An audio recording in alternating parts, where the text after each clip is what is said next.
Hello guys, and good afternoon. Andito ako sa Kite Beach. Kasama ko sila at Eroda and Joseph. So, kami lang tatlo and the rest hindi pa dumating. So, siguro mamaya-maya pa. Ngayon, hindi na masyadong mainit. Hindi kagaya kanina. Sobrang init. It's 6:41 p.m. So, ano na siya. Hindi na talaga siya mainit at saka mahangin na siya. And andito lang ako nakaupo at nagbabantay sa mga gamit. So today is my birthday. So we celebrate here at Kite Beach together with Teruda and Tosif. There are 3 people only, but it's okay. The other friends is not coming yet, but maybe later on they will come. So, so kahit kunti lang kami, masaya naman ako sa birthday ko. Kasi kahit papano is naka-celebrate din kami, nakapagluto. Andito kami sa beach at nagbanding. So, sobrang saya.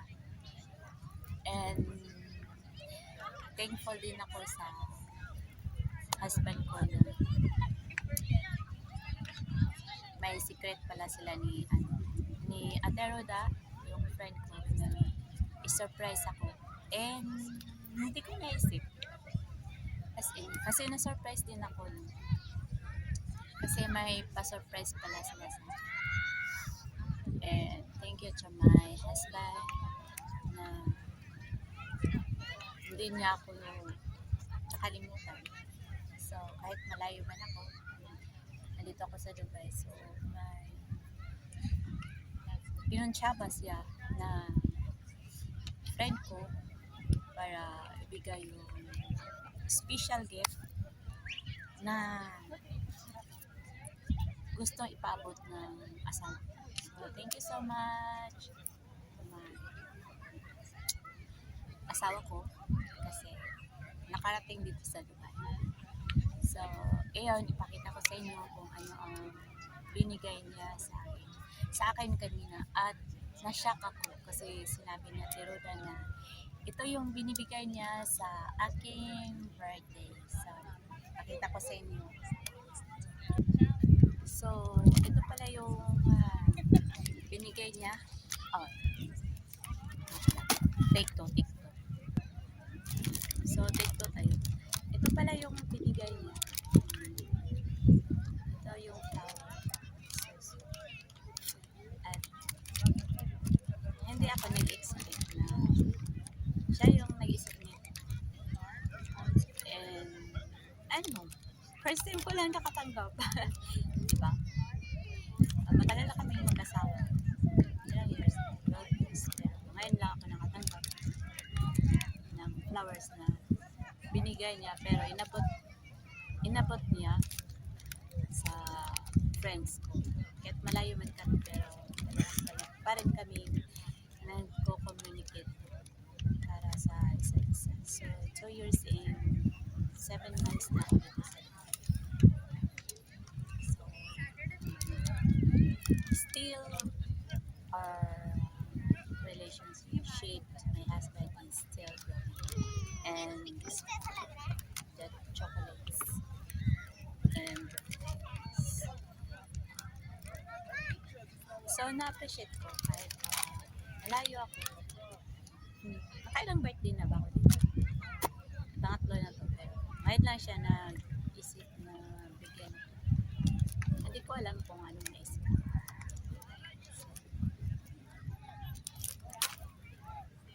Siguro ngayon lang niya din naghanap ng paraan para maapaabot niya siguro yung pagmamahal niya. 2 years and 7 months na ako dito sa Dubai. At my relationship with my husband is still there. And appreciate ko kahit hindi man siya personal na nag-abot sa akin, pero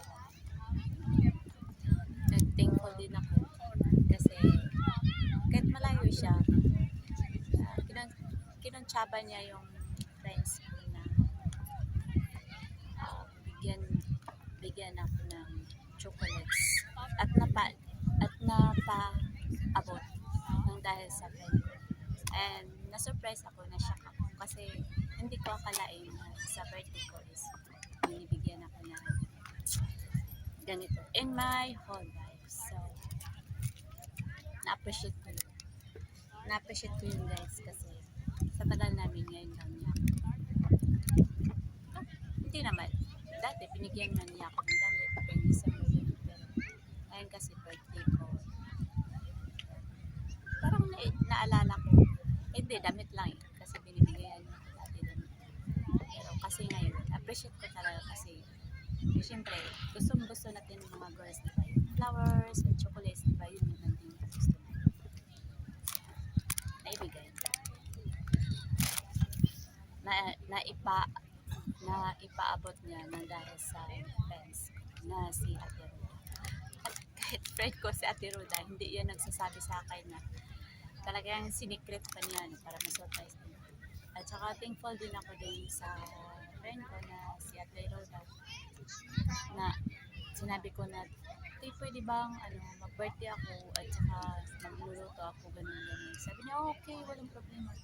Na-appreciate ko din siya kasi hindi siya ayaw niyang umayaw. Hindi naman kami close pero kasama ko siya sa agency. But ngayon kasi na siya, na pa-visa na siya sa employer niya. So, hindi na kami friend kami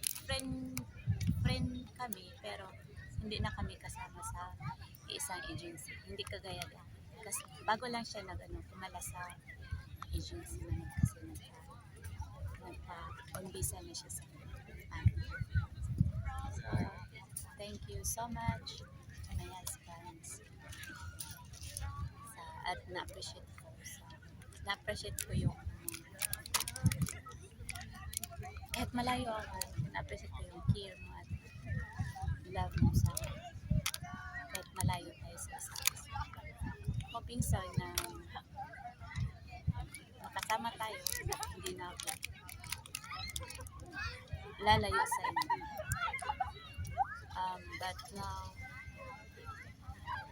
karinya ko lang ng kontrata kasi may pangarap ko ng asawa na nais namin. So, yun lang, nagpinto lang ako kasi sobrang na-appreciate ko lang yung surprise niya.